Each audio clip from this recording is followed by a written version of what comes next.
Hi అండి, welcome to Divyasri kitchen and blogs. నేను మీ దివ్యాని. ఎలా ఉన్నారు ఫ్రెండ్స్? నేనైతే చాలా బాగున్నాను. మీరు ఎలా ఉన్నారో నా కామెంట్ సెక్షన్లో కామెంట్ చేయండి. ఈరోజు మన కిచెన్లో ఎంతో టేస్టీగా ఉండే గోంగూర పులావ్ తయారు చేసుకుందామండి.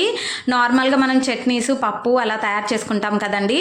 ఇలా ఒక్కసారి గోంగూరతో పులావ్ తయారు చేసుకోండి, చాలా బాగుంటుంది. మరి ఎలా తయారు చేయాలో చూద్దామా? ఇక్కడ నేను స్టవ్ ఆన్ చేసి ప్యాన్ పెట్టి, ప్యాన్ హీట్ అయ్యాక అందులో 2 టేబుల్ స్పూన్ నెయ్యిని యాడ్ చేసుకుంటున్నాను.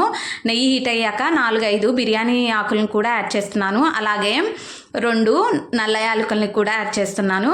అలాగే 2 స్టార్ పువ్వుల్ని కూడా యాడ్ చేస్తున్నానండి. అండ్ కొంచెం ఇందులో లవంగాయలను కూడా యాడ్ చేస్తున్నాను. అలాగే 2 లేదా 3 దాల్చిన చెక్కను కూడా వేసుకోవాలి. అలాగే ఇప్పుడు ఇందులో మరాఠీ మొగ్గను కూడా యాడ్ చేసుకొని రాతి పువ్వును కూడా యాడ్ చేసుకోవాలండి. అండ్ అలాగే ఇందులో చిటికెడు సాజీరాను కూడా యాడ్ చేసుకుంటున్నాను.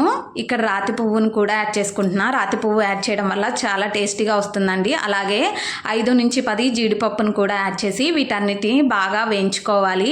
ఒక 2 నిమిషాలు ఇలా బాగా వేగాక మనం సన్నగా తరిగి పెట్టుకున్న ఉల్లిపాయల్ని 1/2 కప్ యాడ్ చేస్తున్నాను.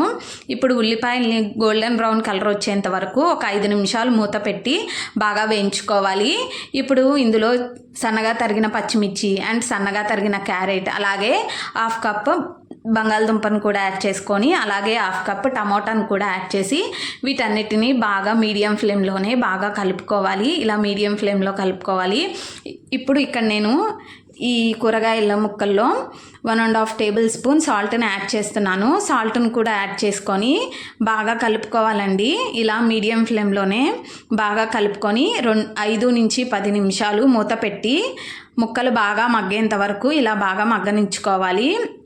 ఇప్పుడు ఇందులో ఇలా బాగా ఉడికాక ఇందులో చిటికెడు పసుపుని యాడ్ చేస్తున్నాను. అలాగే ఫ్రెష్గా పేస్ట్ చేసుకున్న అల్లం పేస్టుని 1.5 టేబుల్ స్పూన్ యాడ్ చేసుకొని ఈ ముక్కలకి పట్టేంత వరకు అలాగే ముక్కలకి పట్టి అండ్ అలాగే అల్లం వెల్లుల్లి పేస్ట్ పచ్చివాసన పోయేంత వరకు బాగా కలుపుకోవాలి. ఇలా బాగా కలుపుకొని ముందుగా నేను ఇక్కడ పుల్లటి గోంగూరని కడిగి శుభ్రంగా సన్నగా తరిగి పెట్టుకున్నానండి. అది 1 కప్ యాడ్ చేస్తున్నాను. ఈ పులావ్కి పుల్లటి గోంగూర అయితేనే పులావ్ చాలా టేస్టీగా ఉంటుందండి. అలాగే ఇప్పుడు ఇందులో 1/2 కప్ సన్నగా తరిగి పెట్టుకున్న పుదీనా అండ్ అలాగే 1/2 కప్ సన్నగా తరిగి పెట్టుకున్న కొత్తిమీరను కూడా యాడ్ చేసి వీటన్నిటిని మీడియం ఫ్లేమ్లోనే బాగా కలుపుకోవాలి. ఇలా మీడియం ఫ్లేమ్లో మసాలాలంతా మనకి గోంగూరకి పట్టేంత వరకు ఇలా బాగా కలుపుకోవాలి. ఇక్కడ మీరు ఇంకేమన్నా ఇష్టమైన కూరగాయలను కూడా యాడ్ చేసుకోవచ్చు. ఇక్కడ నా దగ్గర ఉన్న కూరగాయలని నేను యాడ్ చేశానండి. ఇప్పుడు వీటన్నిటిని మనం బాగా మీడియం ఫ్లేమ్లో కలుపుకొని ఇప్పుడు దీన్ని 5-10 నిమిషాలు మూత పెట్టి బాగా గోంగూర మగ్గేంత వరకు బాగా మూత పెట్టి మగ్గించుకోవాలి. ఇలా బాగా మగ్గాయి కదండి, చూడండి ఇలా గోంగూర మొత్తం మగ్గిపోవాలి. ఈ బిర్యానీకి పుల్లగా ఉన్న గోంగూరనే టేస్ట్ వస్తుందండి. ఇప్పుడు ఇక్కడ నేను ఈ కప్పుతో 3 కప్పులు రైస్ తీసుకున్నాను అండ్ అలాగే 6 కప్పులు వాటర్ పోస్తున్నానండి. అంటే 1 కప్పుకి 2 కప్స్ వాటర్ని యాడ్ చేసుకోవాలి. ఇలా వాటర్ని యాడ్ చేసుకొని బాగా మీడియం ఫ్లేమ్లో వాటర్ బాగా మరిగేంత వరకు మూత పెట్టి ఒక 10 నిమిషాలు ఇలా వాటర్ని బాగా మరిగించుకొని ముందుగా శుభ్రం చేసుకొని పెట్టుకున్న 3 కప్స్ బాస్మతి రైస్ వేస్తున్నాను.